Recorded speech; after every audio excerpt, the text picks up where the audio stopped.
What got these executives into trouble? Well, they allowed essentially a chemical, MCHM, that we don't know much about. Is it hazardous? Is it toxic? The federal government hasn't figured that one out. They allowed 10,000 gallons worth of that to get into the drinking water of 300,000 residents in West Virginia on the Elk River, and Al Jazeera was one of the first to break the story, but that's what they're in trouble for. I mean, this is a bit unusual compared to other so-called accidents, right?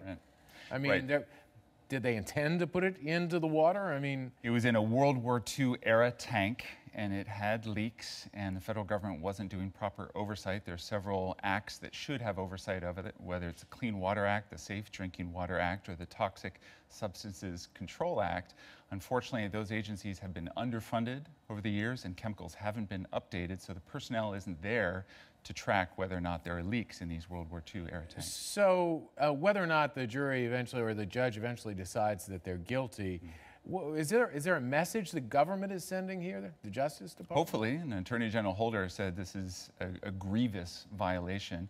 Now it's going to be up to AG Holder and others to hold these executives accountable, so hopefully this indictment will lead to some kind of prosecution, but the past precedent isn't there for holding them accountable, as you've noted. What do indictments do for environmental issues? It rallies public sentiment, so the nation knows about this. They know that our public drinking water is very vulnerable.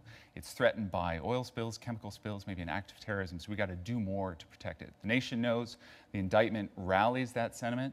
Now it will be up to the criminal justice system to prosecute. So in states like West Virginia and let's say Kentucky, the regulations may not be as strong when it comes to coal and for clean water. Right. Will that change as a result of this? Bobby Kennedy wrote an op-ed in the New York Times talking about that. Hopefully that will change, but until that does, I and others are looking at cleaner energy, greener energy. How can we transition to solar, wind, biomass that doesn't risk these kind of spills going forward? Well, in the meantime, what happens to other tanks like this? I mean, what sort of risk does it pose to the people of West Virginia or other states? Incredible risk. So Harvard did a study looking at coal's costs to our economy, to our environment, to public health.